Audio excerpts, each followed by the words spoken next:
Okay, so we're gonna get started. I apologize for the delay. I was having issues making everything sync the way it was supposed to. So you got your first grade sheet back today, and I do grades a little different than other professors and whatever. So with the first time you get a grade sheet back, I like to walk through the grade sheet and explain what's happening and what to look for and what not to look for. I try to make it as boilerplate as possible so that it's easy to see what's going on. Things that are red are bad. Things that are orange or yellow are kind of borderline, and things that are green are good. So if you have a sheet that's all green, life is great. There's probably a lot of zeros showing up. Like if we look at their exercises, for example, there's a bunch of orange zeros that go along that bar. It's just because we haven't done them yet. So they're not counting against you. It's just saying that we haven't done those and you haven't seen them yet. The gray square up here at the top is kind of the critical one. That's where you see what your grade is there. It's both in percentage and in letter grade. Above it is the class average. So above everything is always the class average. So you can see how you are doing compared to what everybody else is doing. So for example, if we look over here in the comments section, right, the total number of comments that you should have I think is 16 or 18. This is from last semester, so it might be slightly different than what you have. And then it shows how many comments you have in relation to that. And so in this case, the student had 6 comments, which is only 36% of what you needed to have. So that's a problem. And that shows up down here, and you see that that's the big red number. And that's a problem. Now, comments are at the end of the semester. So what I do is every grade sheet that you get, it's like a progress report. This is how many comments I think you should have, and this is how many you actually have. You add some more comments, your grade goes up. It's really easy. So just make sure at the end of the semester, when we need 72 comments or 75 comments or whatever it is, you have that number or more. Do the comments have to be on the specific exercise? No. So ideally, right, if you get into the point where you're like, oh, I'm behind and I've got to catch up on a few, you don't have to go back and say, well, how many did I comment on exercise 106 or whatever? It's too much paperwork for me to keep track of. Did you comment 3 on this and 3 on that? So what I do is I look for total comments. And so if you make a few extra here or a few fewer there, that's fine. Obviously, there's restrictions in place. The comments have to be long enough to count and whatever. So you can see that. Let's see. Right here, right, is your assignment 101 grade. You should have gotten that back today. Next to it, I write some comments, what I think about it, etc. If you were late, or if I docked you percentage points because you, and I don't think this happened in this class, but in my other class it happened, you didn't follow the assignment and you didn't turn in certain things that I wanted, or I guess in this class if you didn't write the paragraph, for example, you drop some percentage points because of it, and I make a note there that that's where you drop the percentage points. Does that make sense? So it'll say late or whatever. You can't make up for late. If it's late, that percentage is always off. If you do a regrade, it's still off because it's late. If you didn't write the paragraph, for example, on this assignment, if you did a resubmit at the end of the semester and you wrote the paragraph, you could get those percentage points back. Okay? So let's see, what else? The exercise bar, let me clear that for a second. Hold on. This is showing you all of your exercises.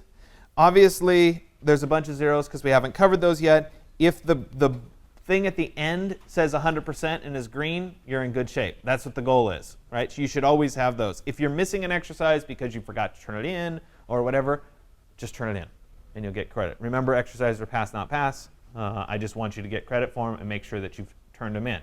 So then we come down to the participation grade down here. So this participation grade is calculated based on your presence in the class. Are you here? Are you missing days, etc. So at the very top, it says how many days you've missed. It says how many days you've notified me of being gone. And it also says how many times you've been late. Those 3 things go into making your participation grade for the course. So today, the participation grade that you have is what your grade is. If you've missed class or you've been late, you got docked, and that grade is lower than 100%. You can't change, you can't make up for a day that you were gone. However, if you continue coming to class, that average will get higher because you've come to more days of class. There's more opportunities to be there, right? It's kind of like the comments right now. They're weighted at 5% of your overall grade, but at the end of the semester, 5% of your overall grade is very different than 5% of your overall grade right now. So 5%, your comments, for example, are equal to, right now, they're almost equal to your first assignment. So if you have 38% in your comments right now and you have 100% in your assignment, those two are balancing each other out and you're drawing your grade down. So generally speaking, at this stage of the semester, if you're short on comments or you've missed class, those two things are affecting your grade far more than they will at the end of the semester. All right? So this is kind of the overview of how the grade sheets work. I try to be as straightforward as possible. It is possible, and it does happen, that I miss stuff. Right? There's a lot of you, there's a lot of stuff that goes through. I'm checking it off as I can, and sometimes you turn something in and I missed it. If that happens to you and you say, wait a minute, I turned it in, just tell me about it. Right? It's a way of double checking. That's why I give you these printouts. You say, wait a minute, I did this or I didn't do this or whatever, and I can make those corrections as we go forward. Is that kind of clear to everybody? Make sense what you're seeing? Okay, good. I like to go through it so that you're ready. Okay, so we shift today out of the world of Photoshop and into the world of InDesign. So we made it through Photoshop already, and now we're in InDesign. Things move fast in the class. We will come back to all of these. So just because we moved out of Photoshop doesn't mean that I don't have an expectation that you will continue to use Photoshop in this class. So if you put an image in a poster, for example, you should do post-processing on that image in Photoshop before you bring it into InDesign. So it's meant to build on itself. It's not meant to, oh, we're done with Photoshop, I don't have to think about it anymore. Right? So it all builds on itself. So today we're going to talk about graphic design in kind of broad terms, or you could even argue that this is design in broad terms. And then we'll narrow down a little bit. So we'll talk about graphic design, and then I'll move into kind of your introduction to InDesign and what it is. A lot of you have already touched on InDesign, especially if you're in 121. They've asked you to do posters. I think they ask on the first day for you to run in and do some posters. So you've probably already done a little bit of it. Hopefully I can improve your skills just a bit. So we'll start with a discussion on the function of design. Essentially what we're trying to do in the world of design, especially graphic design, is to communicate some kind of message through a juxtaposition of words and pictures. So we want to be able to tell somebody about something, and we're going to use a combination of words and pictures to do that. In a way, it's a visual synthesis of a thought. So it's a way of trying to describe something to somebody. In the world of graphic design, it shows up on the printed page, all right, or on a website or something along those lines. Design objectives. If I had you sit here and try to come up with this list, you could probably come up with most of the things on the list. And this is, of course, not a complete list either. We could come up with more things on it. But the idea here is that we're trying to guide somebody. We're trying to persuade somebody. Maybe we're trying to encourage somebody to do something. Maybe it's about just educating somebody on a particular topic, entertaining somebody, making somebody aware. Right? These are all design objectives. And certainly when you set out on a design project, you want to understand and know what the objectives of the design project are. And throughout the slides and stuff, I'll show examples of books and portfolios and posters and what have you, just so you get kind of in tune with kinds of things that are going on out in the real world and how they work together. So we need to establish some sort of function for our design, and we can do that by asking ourselves, what is the purpose of this design in the first place? Right? Why are we doing this design? Is it an invitation to a birthday party? Well, the objective of that would be to have somebody come to the birthday party. Maybe it's a poster. For your assignment for this section, your assignment 103, it's going to be to do a lecture series poster. And you guys have all seen the lecture series poster floating around, or maybe you've picked up these little handouts of the ACE Club lecture series. Right? This is a real thing. They do a lecture series. You should go to these. Right? Hint. But these kinds of things exist. So it's an actual printed thing. The purpose of this is go to the lectures. So you're going to be doing this same kind of an exercise. where you're trying to establish what the function of this is. What is the primary objective? Come to the lecture series. Come to the birthday party. Read this information. I don't know. What is your intended audience? Obviously, this lecture series poster is intended for you, right? Hopefully, this inspires you to come to the lecture series. That's the audience. And what's your desired reaction? Come to the lecture series. Oh, I came to the lecture series. It worked. It's the designer's responsibility to create strong communicative experiences that support the function of the design on behalf of the client and for the viewer. So this is a very loaded statement. If we look at it and kind of digest it a bit, we're supporting the function of the design. So the design itself, what are we trying to do with the design? On behalf of the client, on behalf of the person who's asking us to do it, but it's not necessarily for the client. We always say it's for my client, but it's not really. It's for the viewer. It's for the intended audience. So what are some designer skills? You have to be good at analysis. You have to kind of be good at communication. You're going to have to research topics. That's a critical piece of it. Managing things, problem solving, visualization of things, information gathering. Like the last list, this is one that you could come up with. You could start to put a list like this together. Inspiration is something that's absolutely critical to the design process. And in architectural design, you guys have probably experienced this occasionally, right? It will come more frequently the more you get involved in this realm.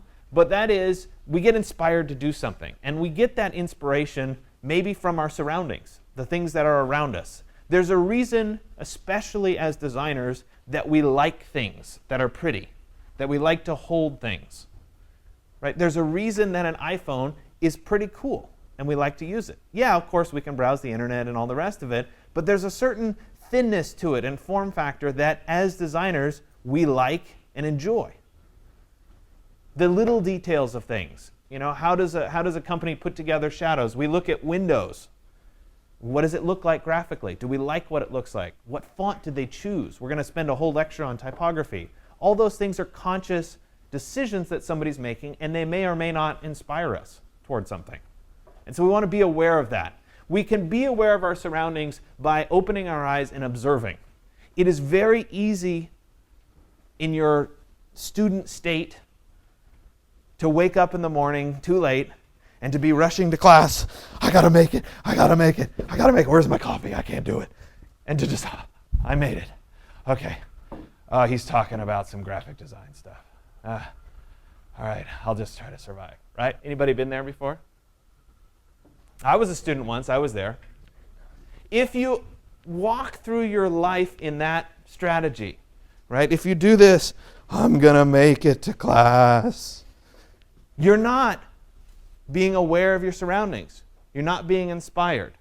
You'd be surprised at the little things that can happen in life that can change your outlook for a particular day. I was walking up to get copies from the copy center. This was probably 2 weeks ago. And the timing happened to be just right to where the sun was coming up. You guys all know that I get here at like 5, right?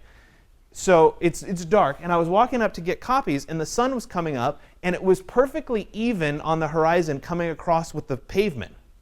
So the shadows were really long, and it was like highlighting the pavement. It was really cool. If I had been in that, I just need my coffee mode, I wouldn't have seen that. And I wouldn't have thought about, wait, is there a way that I can incorporate that into the designs that I'm doing? It's those kinds of things that if you're aware and you open your eyes, you're going to see them and you're going to be inspired. So I ask that you keep your minds open and that you keep your eyes open and you try to be inspired by what's around you. There's lots of decisions that people make to try to get you inspired. And that's the cool thing about a design field. It is found and transformed into tangible objects. You get inspiration that helps you to make the things that you're making right now. It's also completely different for everyone. Right? You and I could go to a lecture. We could sit there and watch the exact same lecture with the same person talking, and we could discover something completely different in that lecture. We could be inspired by something completely different. So just because we went through the same experience doesn't mean we're going to have the same inspiration out of it. So it's a personal thing.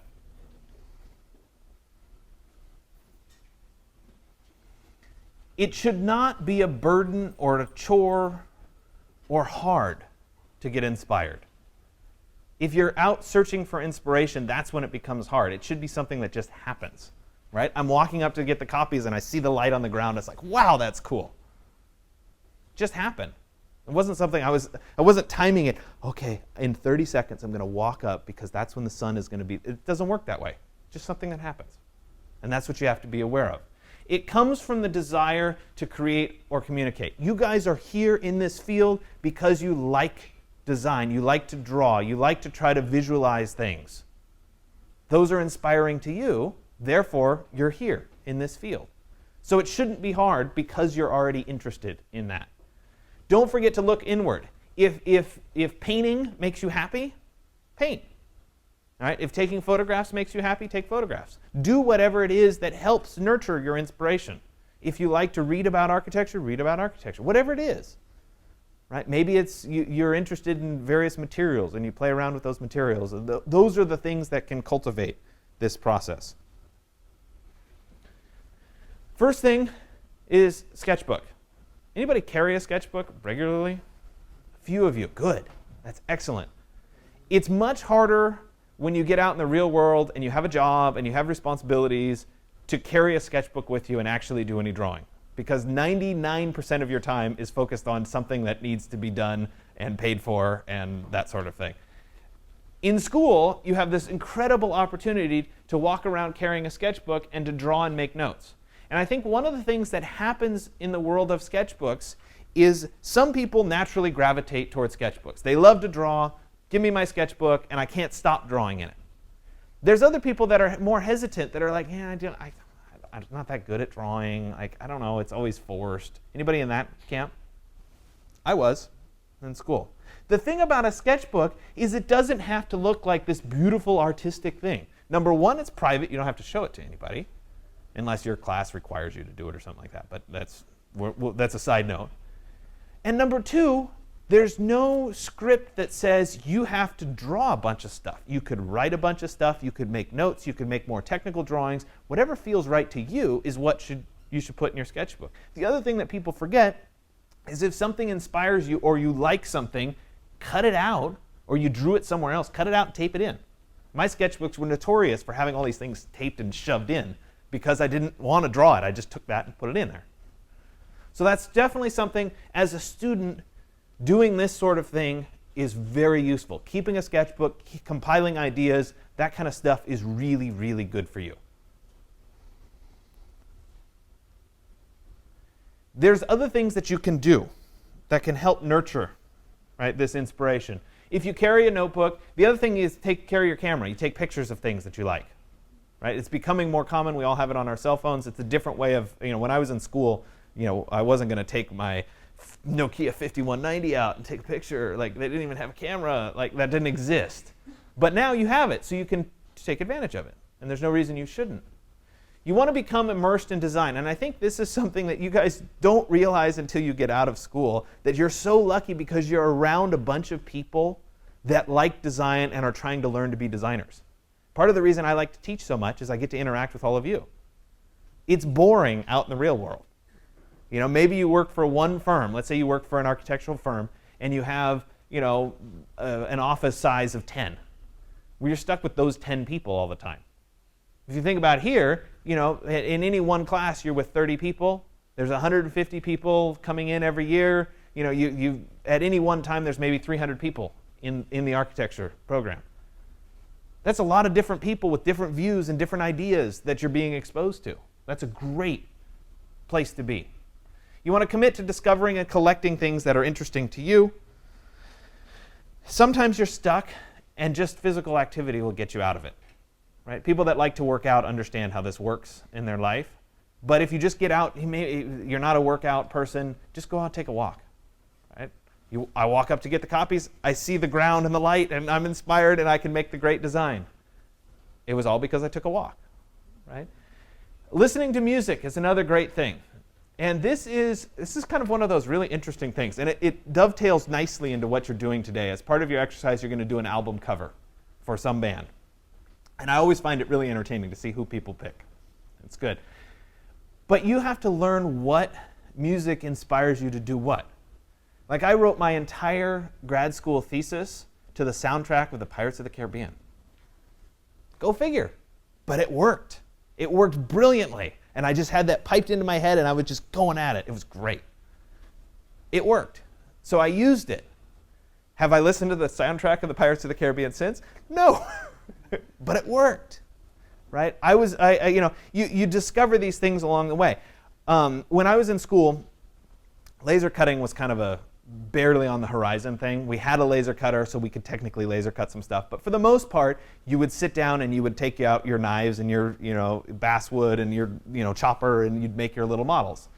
And I always really liked to make models. It was fun to make models. And so in a lot of studio classes, I ended up getting in these zones of making models. So I would sit down for one of these modeling sessions, and I'd sit down in the morning, and I'd get up at like 1 or 2 the following day in the morning, not to pee, not to eat or whatever, because I get in such a zone of I'm working on it. And when I did those modeling sessions, the music that was piped into my headphones was a Metallica album where they played with the San Francisco Symphony.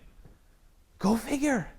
I don't know why, but it worked. Like, I could sit there and I could listen to it and I could just make. And nothing distracted me, and it was fantastic. That's totally different than listening to, I don't know, Garth Brooks or Luke Bryan or, Carrie Underwood. Or, it's like different. I don't know. I couldn't sit down and build a model listening to Carrie Underwood. It wouldn't work. But that's me. And for you, it might be totally different. So you have to figure out what it is that works for you and use it to your advantage. And don't be embarrassed. The cool thing now is you don't have to agree with your neighbors on what you're going to listen to because you have headphones. You put it in and you can listen to whatever you want. And if you don't really blast it, or you have good headphones, nobody can hear what you're listening to anyway, right? So if Britney Spears is the one that does it for you, and it's just going to make your models come out, then listen to her. Okay? Attend conferences, lectures. Lecture series put on by the ACE Club. Bunch of good speakers coming to talk to you. They're taking time out of their schedules. They're not getting paid to do it because they enjoy talking to students. They enjoy this inspiration. Go to those. See what other people have to say. That's important. Explore, try something new. That was a long talk for one slide with a few things, right? No images on it even. Inspiration is always the first step toward the final design. I just find it amusing. So let's talk about the design process. We're going to go through these series, and I'll talk about each one in a little bit more depth. But we're going to start with research. We'll move into information gathering, brainstorming, and conceptualization, kind of the same thing. Then we get into experimentation, finally design development, and ultimately execution. And let's talk about what those steps mean. But before we get into that, a little bit more about the design process. Number one, you cannot, under any circumstances, skip steps. It won't work. And you'll try this. I guarantee you'll try this. You'll come into your studio class, your 121, and you'll be like, okay, I'm going to work on my Calder model. I know what I'm going to do. First day, Calder model, I got it. This is what I'm going to do. You skipped all those steps, and you were thinking about that final end product. Won't work. Design is iterative. It always builds on itself. And if you skip to the end won't be good enough, and you'll end up going back and starting over. Just the nature of it. Let's see. You can't focus on the final product. If you get so fixated on the end, you'll lose the steps along the way, and you need those steps. Every step must have your full, undivided attention. And this is one of those really weird things that people outside of the design field just don't get. And that is how we could be so obsessive about something so small and so focused on it that we can exclude everything else in our life. And this is what happens in school. And especially, when you get into your upper division courses, you get into grad school, it's like, wait, there's something else going on in life other than my studio project? That's how obsessive you are about these steps, and your attention and your focus is on it. It is totally exhausting, right? You even stop, well, you don't stop drinking coffee, but you stop eating, you stop sleeping, right? Because you're so obsessed about this. At the end, though, when you step back and look at what you created, it's probably one of the most rewarding, cool things that you can do in life, because you're actually creating stuff, and you're creating stuff that impacts other people or helps other people. So the program brief, step 1, it initiates the design process. This is the moment when I hand you the assignment. Assignment 103, we're doing a lecture series posters. Here it is. That's that project brief. It's the begin. It should be some kind of a meticulous overview of the project. This is what you're going to do. This is the information that you're going to try to do. It should address the design in detail. These are the things that I want you to do. It defines the roles of who the designer is, who the client is, and who the viewer is. So we need those 3 people. And it's not exactly specific. I don't give you assignment 103 and say, the designer is you. The target audience is the students at DVC. I don't spell that out, but it's inferred by the information that I give you. So you should be able to identify this.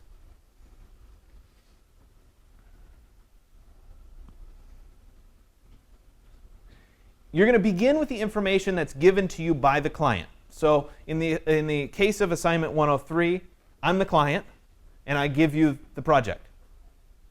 You read it, and then you need to go through and clarify and simplify the information so that you really understand what you're trying to do.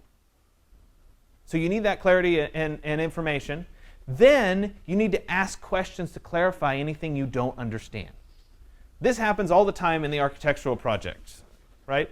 Somebody comes to you, let's say, fast forward 15 years. You're a practicing architect. Rock on, you're awesome, right? And you've got this client that comes to you that said, I need to do a kitchen remodel. Like, great, I'm awesome at kitchen remodels. I got this. And the client says, okay, I need to do the kitchen remodel, and I don't know, I want a wolf range. All right, that's cool. Great, I'll get back to you. Well, wait a minute. We need more information. We need to ask questions. How big of a kitchen? What's your budget? What things do you like? Do you like modernism? Right? Do you like, classic? Are you into gray? Because that's the in color. Or no, I hate gray. You have to ask those questions, even though it began with, I want to hire you to design my kitchen. It's your responsibility to seek that extra clarity from these people, because they won't always give it to you. Some people, I want you to do my kitchen. My budget's $100,000. I want a wolf range and a sub-zero refrigerator. I want quartz counters, and I want gray cabinets. Oh, and I want hardwood floors. They might be that specific. They might not. I want a kitchen. It depends. Define the primary goals and messages to be expressed. So that's specific to graphic design. What are we trying to express? What's the goal? Come to the lecture series. Okay? That's what we want to do. Define the restrictions. What's the budget? That darn budget just gets in the way. Right? For this, the budget doesn't matter. Right? Okay, it's going to be printed, and whether it's printed black or white, or it's not going to change much. Okay, it's essentially, it's not a big deal. When we get to the kitchen remodel, a $100,000 kitchen remodel is entirely different than a $500,000 kitchen remodel. Changes things. So you need to be aware of what that is. Then you have to define some kind of timetable for completion. Sometimes it's given to you as a deadline. It has to be done by X. Sometimes you have to come up with what that timetable is and how realistic it is. And then define the audience. Who are you doing this for? Then we move into the gathering, as I'm spitting, the gathering phase. And this is where you're collecting the stuff that you're going to use. And this is one thing that gets designers into trouble. And that is, you're hired to do something, and then the client doesn't have certain pieces of information. So I'll use an example. I was hired, this is a long time ago, to do a website for somebody who was running for like a political office. And not a big, it was like a school board thing. So nothing too fancy. And the people knew that I was good at websites, and they said, hey, can you set up a WordPress site? And we want to have this website, we want it to look this way and whatever. And I said, sure, no problem. I can do it. I got my servers, and I'll put it up, and I'll do the graphics and what have you. So I got it up there. And then there was all this stuff about, well, I want to have what my mission is and what my values are and all that kind of stuff. It's like, OK. So I made the pages, and like, OK, well, this is where the content's going to go. Where's the content? Oh, well, I haven't written that. I don't know. Can you write something? It's like, no. That's not my job. The content's your job. So in this gathering phase, you have to collect the content from the people and make sure it's not your job to write it. Right now, the client may think it's your job to write it, but you have to clarify: is it your job to write it or not? If that content exists, you need to collect it. And this is stuff like you're doing a lecture series for DVC. Are you going to use the DVC logo or not? Do you want to collect that lecture series logo or not? Most of the time, you'll notice there is a little tiny DVC somewhere on it. Okay? I like it when, this is a hint. It's good when it's small. Right? We don't need to advertise big DVC stuff. That's for like admissions office. Right? Small. If anything's missing, you need to request it from the client and tell them, look, until you get it to me, I can't continue. The other thing that's really important, and this is kind of part of the gathering phase, and that is that you need to really understand what it is you're working on. And it's part of what I would argue as being the most exciting thing in the design field, is that we're constantly exposed to new things. And we get that exposure, and we get to research things, and we get to be excited about things. So for example, and I'll use the architectural design side again as an example, when you're moving through your studio classes, you're going to be in a studio, and they're going to do a museum. You're in 121, you're doing a museum, right? That's classic. Then you move in, and you're going to do an archive. And then you're going to move on, and you're going to do a DVC architecture school. And these things change, so don't hold me to it, right, as you go through. And then maybe you're going to get into something and you're going to do some housing. And maybe you're going to do some multifamily housing. Then maybe you're going to do an airport. At each of these things, if you're asked to design an airport, you suddenly have to become an expert in airports. You have to learn everything there is to know about an airport. How do the little things come out and meet the plane? Who drives them? What's going on underneath? Where do the bags go? Right? You get to do all this research about that particular building. And then the next year, or the next month, or the next semester, you're suddenly designing multifamily housing or multi-generational housing.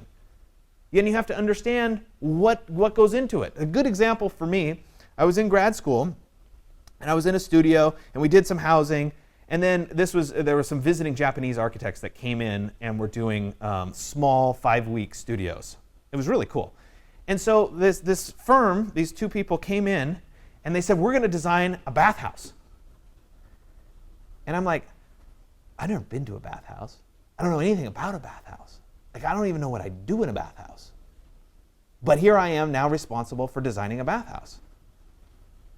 Well, in that moment, it was an eye-opening experience. I had to learn what a bathhouse was. I had to do all this research to understand it because I didn't know. And it's part of this desire, it's part of why our lives are interesting as designers, is because we get to learn about new things, right? So in that case, I don't know that the bathhouse really inspired me to go to bathhouses on a regular basis, but it was still really interesting. And you'll also find in your design career that you will naturally gravitate towards certain things. I heard a story once about, this was in landscape architecture, a student who was really struggling. Like, they were doing parks, and they were doing these designs, and they were just never into it, and they were kind of a B student. And I was hearing this from a faculty perspective. And then all of a sudden, they got into a studio that was designing a zoo. And the professors of the studio were like, I had no idea this student was capable of what he was doing. But when he got to the zoo and started designing the zoo, that was what he was passionate about. And he suddenly went from being the average student to being far and above anybody else in the whole school because he finally was designing what he liked. And you'll find that this happens. For me, designing museums is awful.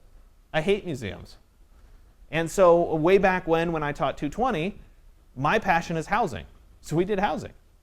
You guys won't even do housing at DVC because there isn't a faculty person who's really passionate about housing. And so it just varies depending on who the person is and and that's part of what's great about a studio setting is you're going to go through this, and by the time you move on to Berkeley or Cal Poly or something, you will end up in a housing studio at some point too.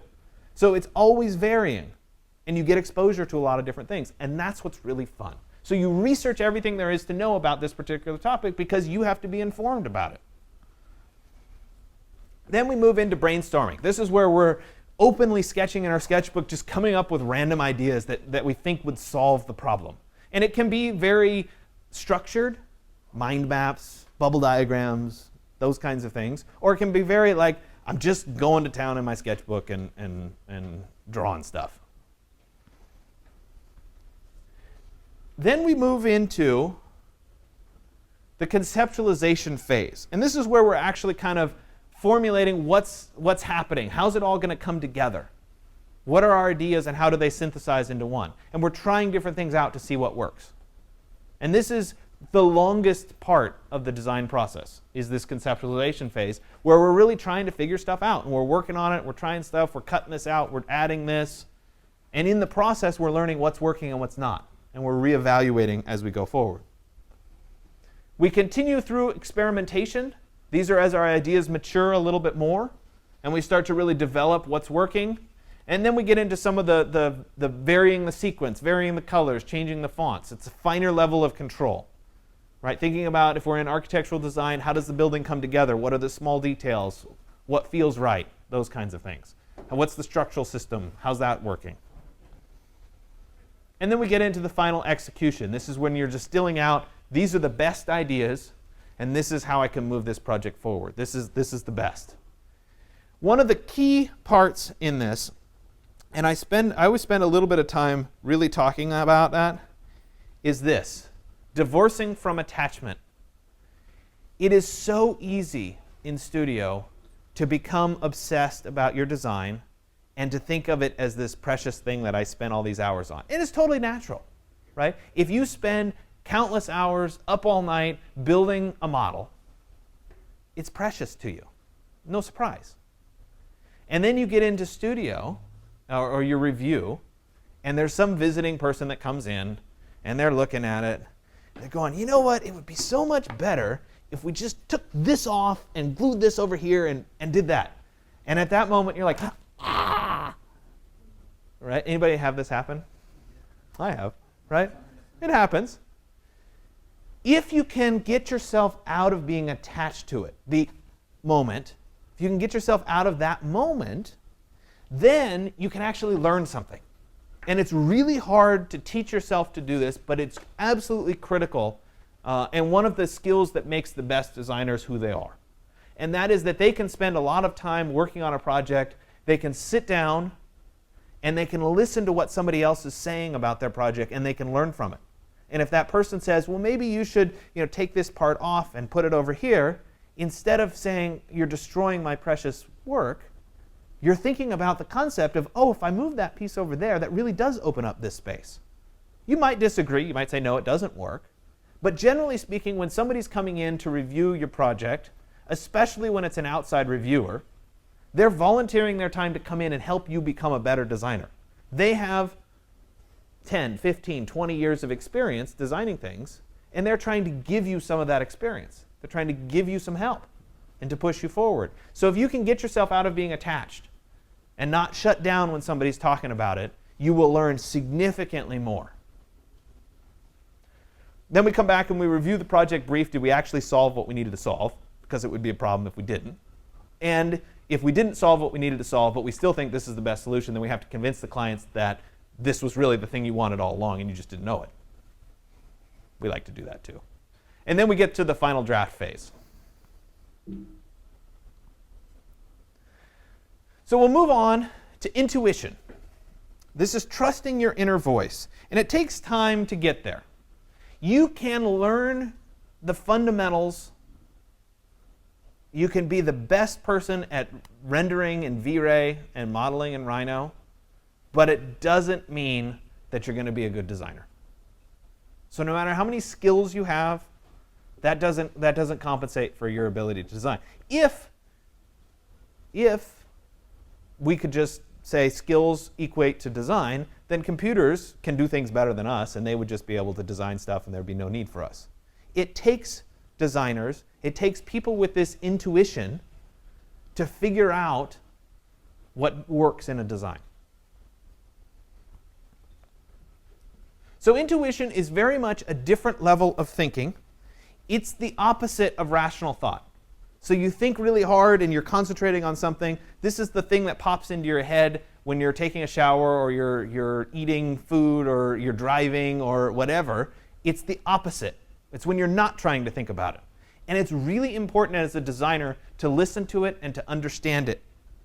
It comes naturally. It can't be forced. And it allows for things that wouldn't come out of a rational thought process. It allows you to think outside the box, right? We talk about those kinds of, those cliches of thinking outside the box. That's what we're talking about here. You guys have probably been in a studio review setting where you've had the reviewer come in and say, it just doesn't feel right. Anybody experienced that before? And they're trying to figure out how to articulate why it doesn't feel right, but they have this gut feeling, this intuitive feeling that something isn't quite right. And the more you have practice, the more you culture this intuition, the more you'll be able to identify that's what's not working. So it is for guidance. It can be for protection. It can be the kind of thing like, whoa, I don't know, maybe you shouldn't do that. It can be your inspiration. Could be your enlightenment, your synthesis, right? It really cultivates your imagination. It lets you move outside of what you think is comfortable. It's very easy in your architectural design careers to always do what you think is safe and comfortable. And you have to judge, in a studio setting, this is a little challenging. You have to judge who your professor is and how they're going to react to things. Because you can approach a studio in two ways. You can do exactly what the instructor wants and just try to make them happy. Or you can be a really good designer. And sometimes that means going against what the instructor wants. And you have to read who the instructor is. So in this class, for example, the more creative you are, the more you take risks, the more you're going to be rewarded. You might fail, right? It might not work out. You can always go back and resubmit something. There's built-in checks so that you will never get penalized for pushing the boundaries and trying something. I think that's important to the design process. When you have a different faculty person, you have to judge. Do they support that? You know, it's always hard because you have to get that darn grade at the end. That's one of the great things about grad school. There's no progress grades. There's just like, oh, I guess I got that grade this semester. There's nothing along the way. It's just whatever the instructor thinks at the end. You don't worry about grades. You just do what you're going to do. Intuition increases the number of ideas that come out. And that's really important. And it also provides that spark, that moment of inspiration, that moment of, I know what I'm going to do. And this is how we're going to start going forward. You must allow your intuition to surface without worrying about the final outcome. Sometimes that intuitive sense is, do this, do this, do this. You do it, and it didn't really work out. But you still have to let it happen. It takes a lot of time to believe that your instincts are valuable. And this is important to understand. If you don't believe in these instincts and you don't trust those instincts, then you're not going to get as good of results. Right? We in the design field down the road have come to rely on our instincts. That's why we can sit in a review and say, it's just not quite working. Right? Or sometimes it's the opposite. Sometimes it's like, wow, this is really good. And I'm trying to figure out why it's so good. Because it just fits. And that's this intuition. You can't prejudge or abandon without letting the idea mature. Right? You can't just like, oh, that's a dumb idea. Let it mature. You never know where it's going to take you. It's not always useful or appropriate. Sometimes it's that out of left field idea that just doesn't fit in. Save it for your next studio project. Put it in your back pocket. Don't be afraid to take risks. If you trust your intuition and you take a risk, it'll be obvious if it's working or it's not working. The best designers take risks. They always do. You listen to that inner voice and react to it. Listen to that intuition. It's working, it's not working. It feels right, it doesn't feel right. And use that as a guide. Expect the unexpected to come out. That's the best part of intuition, is it allows you to have these unexpected ideas. Don't sit there and overanalyze your intuition. If you sit there and overanalyze it, it's now turning into rational thought, and it's the opposite of what we're trying to do.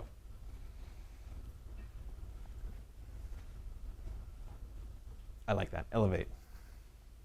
So I'll end with a quote in this section, and then we'll take a quick break, and then we'll move into the kind of the introduction to InDesign, and we'll do the album covers. In the design process, there are things that you think about rationally, those that you learn about, and those that you're looking for. And then there is the most interesting part, the part you cannot be rational about. You just feel it for some strange reason. That's that intuition. If you feel right, it will fit into your concept perfectly, and it'll make everything more interesting and more unique. Right? This is a really good quote about what that intuition does for you as a designer. OK, so we'll take a break. It's 9:04. Let's come back at 9:15, and we'll go through InDesign.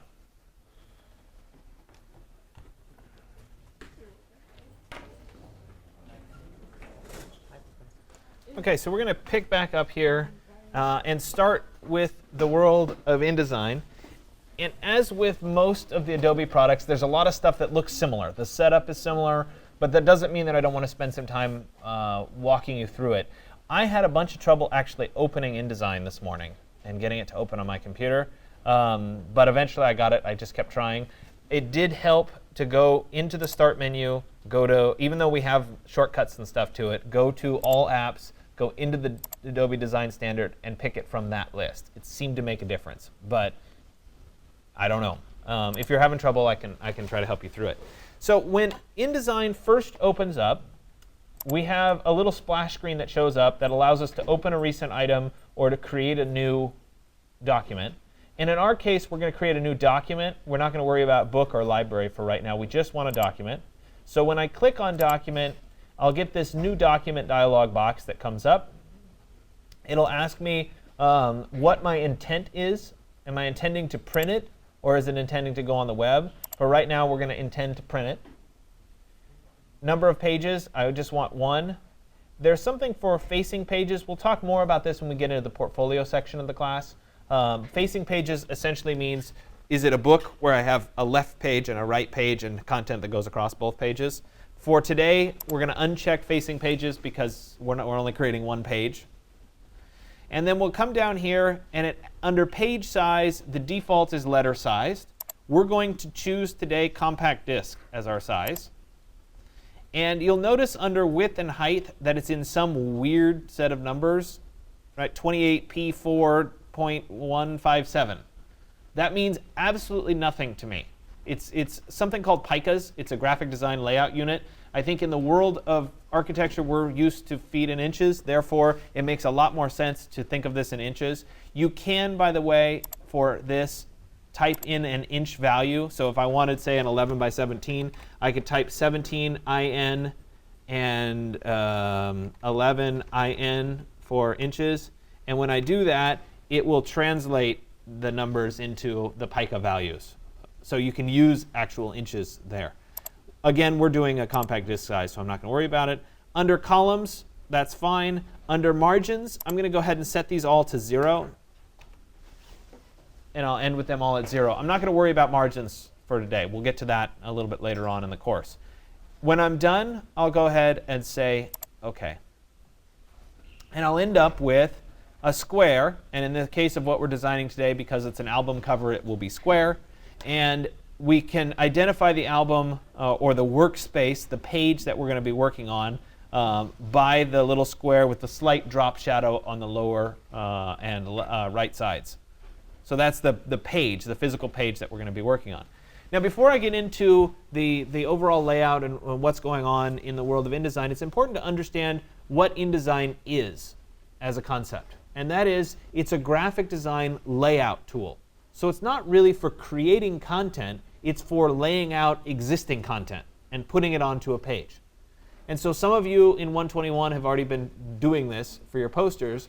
But the idea is that we have and we collect content, i.e. text or images, and we do where they go on the page and how they flow together in the world of InDesign. So creating a portfolio, we do the work in AutoCAD or Rhino. We create the content somewhere else, but then we bring that created content into InDesign. InDesign works as a referenced file system. So when we bring in, say, a photograph into the world of InDesign, when we bring that photograph in, we're not actually copying and pasting the photograph directly into InDesign.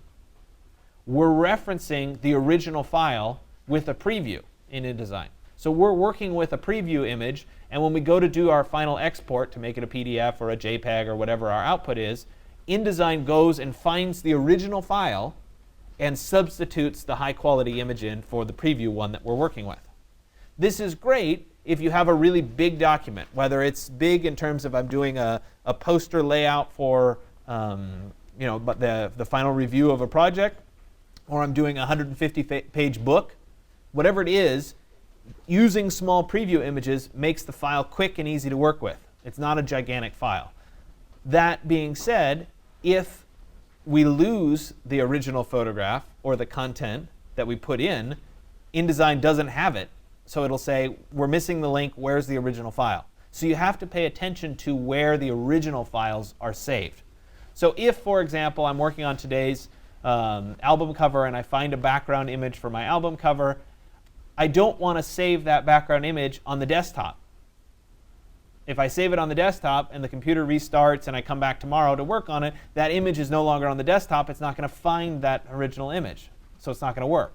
So we have to be very careful with where we store our files. And that's kind of a critical thing. The other thing that's important is some of you have computers at home with the Creative Cloud version of InDesign on it, which is the current Adobe version. This version at school is the previous version. It's CS6 before they moved to Creative Cloud. Unlike Photoshop, InDesign CS6 and InDesign Creative Cloud don't like each other. They don't like to talk to each other. So if you open your InDesign file at home and then you save it and you come back to school and try to open it again, it's going to say, I don't like you very much, and not open. Okay, so I'm warning you that right now. There is a way of making it go backwards, and that is to save it as a file format called an IDML.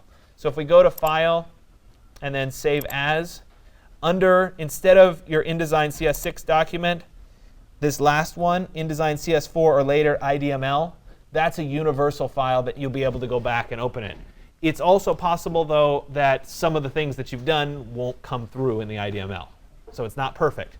But it's just, if you're going to work on it at home, be aware that you have to save it as that if you're going to work on it here at school. I like to warn everybody in the very beginning that that's a known problem. Okay? All right. So let's talk about the interface of InDesign and kind of how it's laid out and how it works. First off, we have a traditional file menu setup. Most of the commands are available through our traditional windows or our traditional menu structure. It may be beneficial to access things via the menu structure. Sometimes it's relevant, sometimes it's not, but they're there. Below that, just like in Photoshop, we have a contextual ribbon that changes based on what tool you have selected.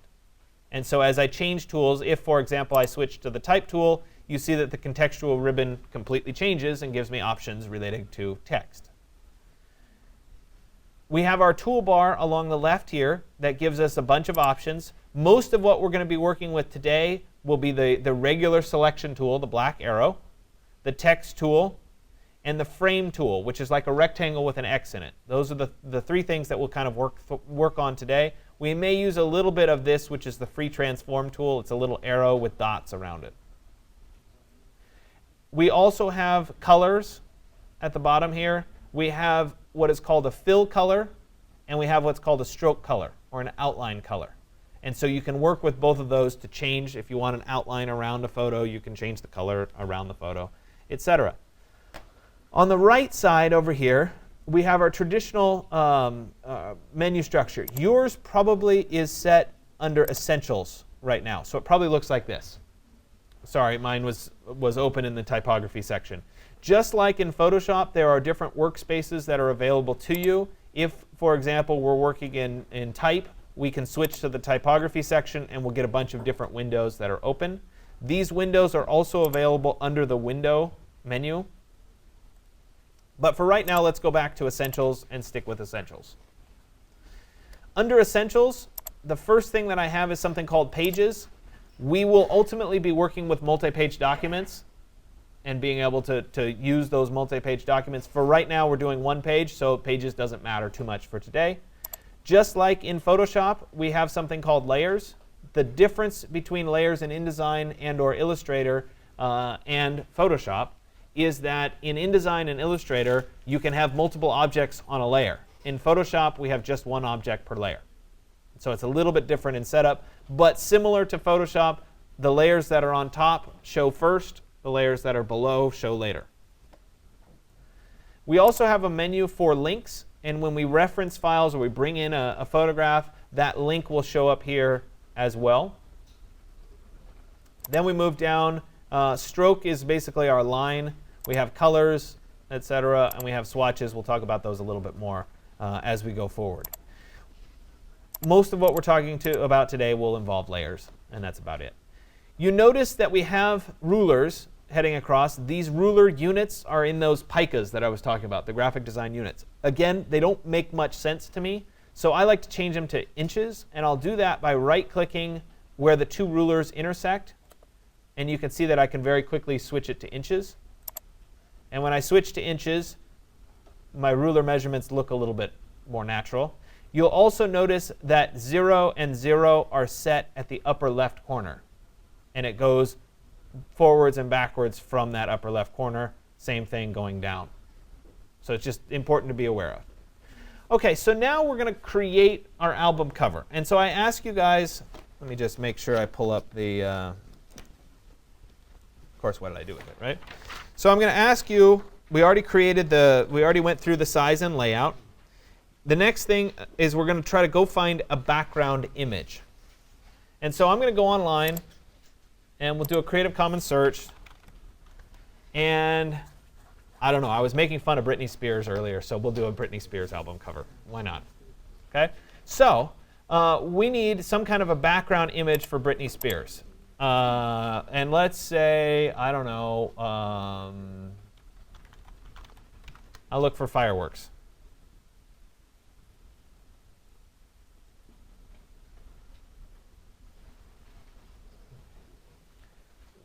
So I pull up some firework examples, right? So maybe this one is kind of nice.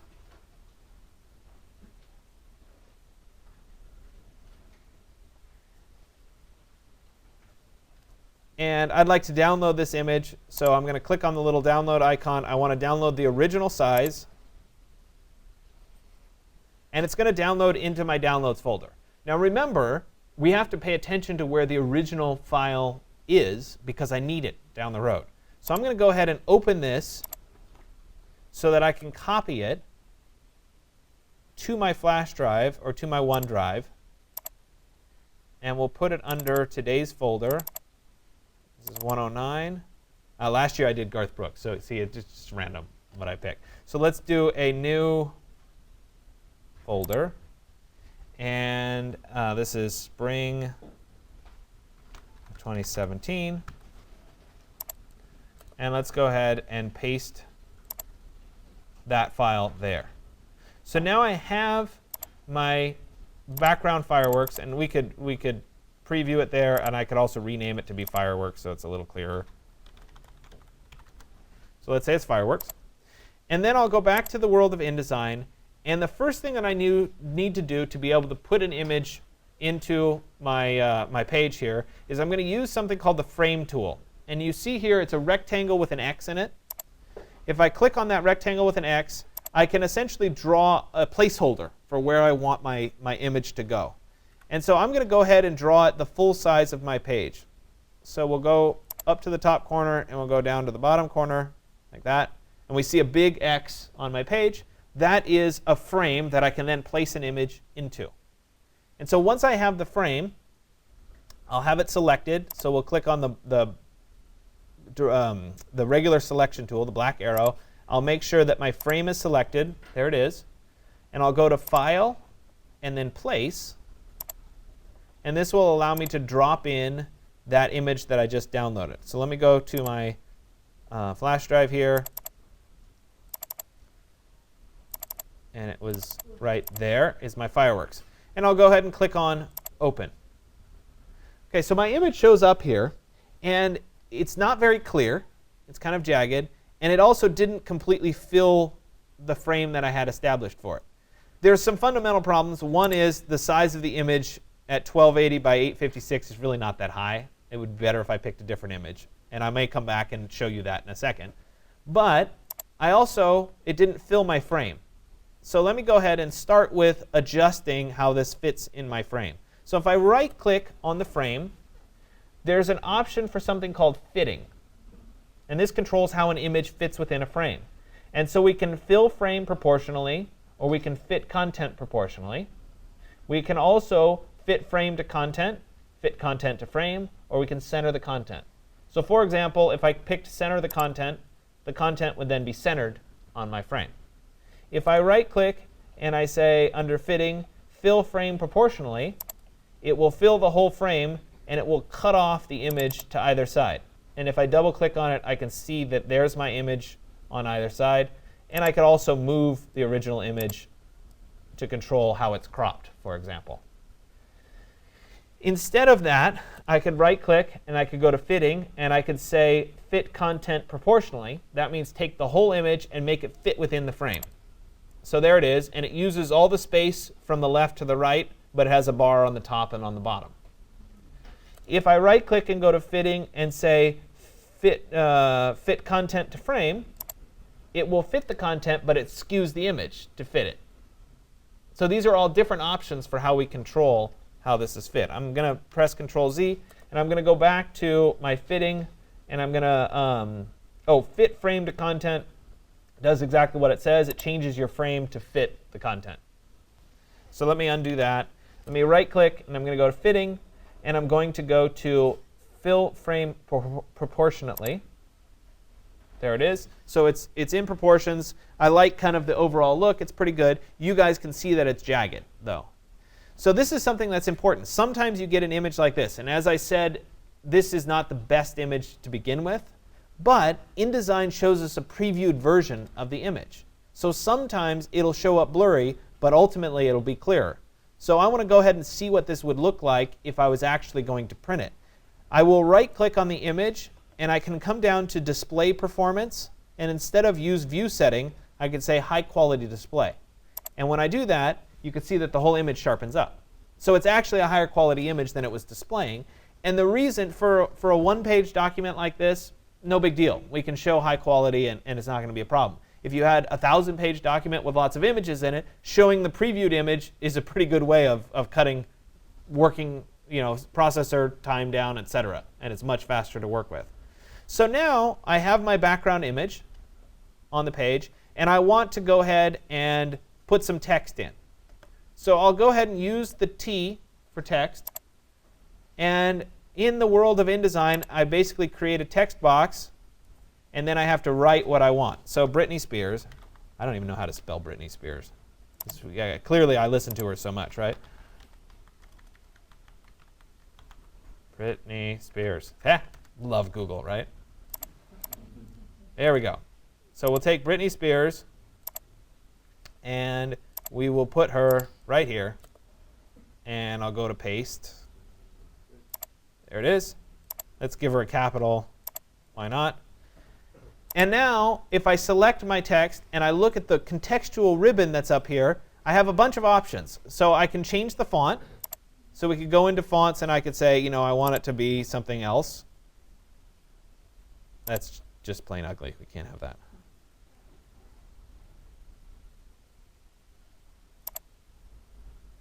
I don't know. Whatever. And then I can change the size. Obviously, if I make the size bigger, I would have to make my box bigger so that it shows up. And in this case, I think it would be better if my text was white. So let me select it all. And I'm going to change down here under Colors. Under the Fill Color, I'm going to double-click and change it to white. And then I'll say OK. And now if I were to move this over my document here, we could have Britney Spears, for example. And maybe that's too big. Let's select it, and let's drop that size down. Right? And maybe I do want it like that, a little smaller.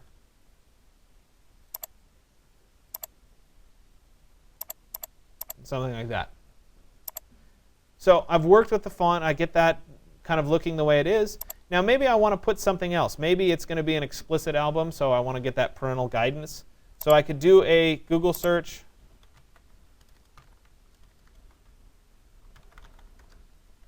What is it? Parental advisory. That's what it is. There we go. You guys have seen these on albums before, right? Britney's just a bad animal here. So I'll find one that I like. We'll go ahead and let me view the image. Let's save this. Save image as. Remember, it has to go into my correct folder. There it is. And we'll go ahead and say save.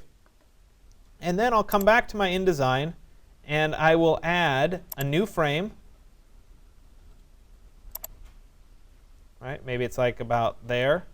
And I'll go to File, Place, and I'll drop that parental advisory sticker. Now, it was too big, so let me right-click and go to Fitting, Fill Frame Proportionally. There it is. Looks like it got cut off a bit. So I'm going to adjust using my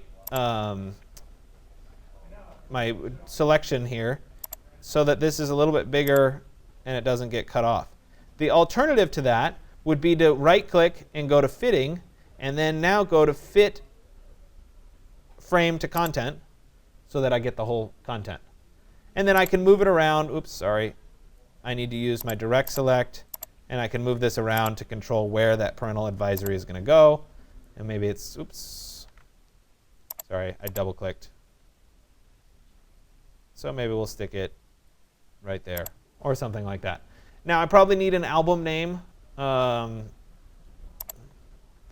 I don't know. So let's do Fireworks. And then maybe we'll pick a different font. You get the idea. Okay? So this is kind of your first trial run at how InDesign works. I'm not expecting you to do multiple frames or to drop an image behind text or any of that kind of stuff. We'll cover all of those as we go forward. But you're free to use images that you find online, and I want you to assemble some kind of an album that would be interesting to you, right, or enjoyable for you to create. Once you're done with this, here, let me just finish up this Fireworks.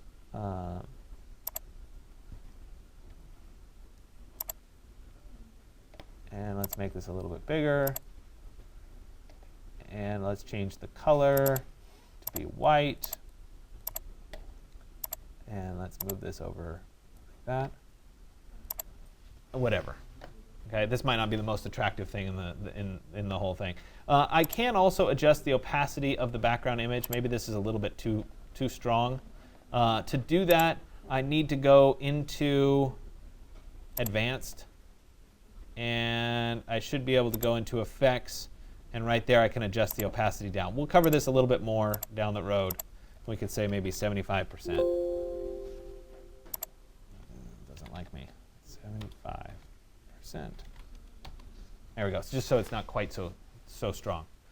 Okay, so now that I'm done, I'll go ahead and go to File. And normally, as an output, we're going to go to the Adobe PDF presets, and we'll do a high-quality print because you're creating PDFs out of it. But for today, and because you have to post a featured image as part of your post for today, we're just going to go to File and then Export. And when we do that, we'll choose our folder for today. Oops, sorry, wrong. And today's 109, spring, there we go. And we can call this Brittany. I can't even type, right? And then I'll go ahead and click Save. When I do that, we get the Export JPEG dialog box here. A couple things that are important. Quality, generally you want maximum. And then under resolution, if we're going to print it, 300 is what we're looking for. And so that's fine for what we're creating today. And I'll go ahead and export, and it will create the JPEG for me. Now, when I create the JPEG, these blue lines, they'll all disappear. And so when those blue lines all disappear, we can actually see a previewed version of that. Go back, and I'm going to make this 75 wasn't quite enough. Let's do 90. There we go. If I wanted to see a previewed version without all the blue lines and the guides and stuff, I can go to View, I can go to Screen Mode, and I can switch from normal to preview, and that'll give me a preview of what it's actually going to look like with no guides or anything. So it can be useful to see it quickly. That's what the final image is going to look like. So once I'm done, I'll go ahead and publish this to the course website for today. I'm asking you to do one album cover, to take your time, and to be creative about it and enjoy yourself. This should be fun. That's the idea. And that's your introduction to InDesign. We'll continue with InDesign next week, and we'll get a little bit more in depth. We'll add more and more skills in the process of InDesign, and we'll talk more about layouts and that sort of thing. Are there any global questions? Nope. All right. Sounds good.